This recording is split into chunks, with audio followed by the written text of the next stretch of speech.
Hi, my name is Kayla Nettles, and I'm here to inform you that in an imperfect world, there are broken people. People who are facing real pain, real hurt, and people who are looking for a way out. People who have experienced hardships that maybe were not because of choices that they made, but choices that other people has made and inflicted upon them. In these cases, people often feel stuck in a life of hopelessness. To Write Love on Her Arms is a movement of support beginning in Los Angeles, California by a young man named Jamie Travorsky. Jamie had a friend named Renee. And Renee was a cocaine addict. She was an alcoholic. But she did this to numb the pain of abuse that had happened in her childhood, abuse that happened in her teenage life, abuse that was still happening in her adult life. Renee was hurting, and Jamie wanted to help her the best that he possibly could. So Jamie wanted to see her enter rehab and ask her if she would, and Renee agreed, but there was one problem: Renee could not afford rehab. So, Jamie and his friends began sharing Renee's story. They began fundraising, selling t-shirts. They began getting the word out about Renee. They raised enough money so that she could enter into the drug rehab treatment center. While there, she experienced horrible withdrawals. She experienced horrible pain because not only was she facing the withdrawals from the drugs and alcohol, but she was now facing the emotional problems that she had faced before. Renee went into the bathroom, locked herself in, and took a razor blade and cut herself. When a nurse found or saw the cuts, they labeled her at risk and kicked her out of the rehab program because they couldn't handle that kind of problem. Renee had nowhere to go. So Jamie and his friends took her into an apartment and began a 5-day detox program. Not only did Renee learn that she could find love and acceptance in people, but Jamie learned just the problems that people had. Jamie's heart broke for Renee and people like Renee that was facing similar situations. Jamie's goal became to get the word out about these issues that Renee faced so that he could in turn help others who faced the same situations. He wanted to raise awareness about self-injury, about addiction, and suicide. The story that he began to share about Renee began a movement. It began a group. It started with a group of people who band together to say, hey, we're going to make a difference. World Health Organization posted on their website that over 121 million people worldwide suffer from depression. That between 20 and 50% of children and teens that struggle with depression have a family history of the struggle. Self-injury, like what I talked, a lot of depression cases, they don't know how to handle what they're going through emotionally, so they turn to self-injury. And self-injury can also be termed as self-mutilation or self-harm or self-abuse.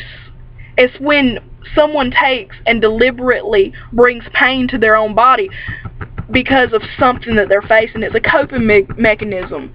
And this can be seen in forms of cutting or burning, picking of the skin, infecting oneself, hitting oneself, pulling hair, head banging, punching, bruising, breaking bones. Whatever can bring some type of pain is considered self-injury, and a lot of people don't understand it.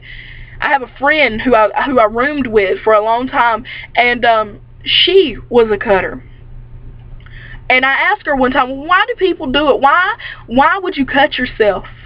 She said, you're never going to get a definite answer from a cutter. Because a lot of times they don't understand why they cut. They just do it because they want to feel alive. I didn't understand that until I really thought, and I talked to other people, and other people who dealt with it. They say that when they face something when they face a tragedy, they do one of two things. Either one, they're ashamed and they want to punish themselves or have some type of control over a situation that they could not control before. Or two, they just feel so numb inside. They don't feel anything. They hold everything in until they can't express what they're really feeling, so they become numb. And when they see the blood or they feel the pain, it lets them know that they're alive. Experts estimate that maybe 4% of the population struggle with self-injury. Many self-injurers will not come forward because they are ashamed of what they do. So the 4% is really not an accurate number. Just like a drug or alcohol, cutting or self-injury is an addiction, and it's not easily stopped. Just because one cuts, or just because someone cuts themselves or practices self-injury, it doesn't mean that they're always suicidal, but it is a warning sign that suicide could be around the corner.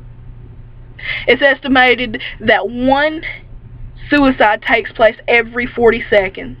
In any form, this is a tragedy, because if anyone feels that it's the only way that they can get out of their suffering or hopelessness is to kill themselves, it's a tragedy. To write love on her arms is more than a website. It's more than a few people together spreading the word about self-injury and abuse and addiction. It is a group worldwide who have one common mission, and that is to spread the word that there's hope and you're not alone. One way, of course, is the site TWLOHA.com, which is to write love on her arms.com. They have a website, and many supporters, family and friends, and many victims get on this site. And they have an online forum where they can go and chat. Maybe they share experiences, they tell their stories, and they try to help one another. They try to band together and let each other know that they're not alone. Other ways is they have a street team that gets out and actually goes out into the community to raise awareness.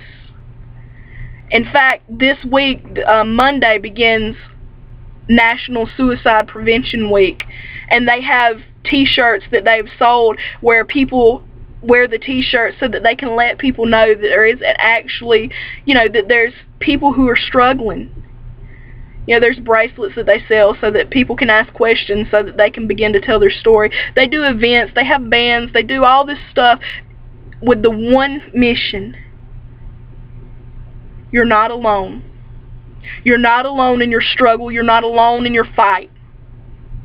And that is what To Write Love on Her Arms is all about. Thank you.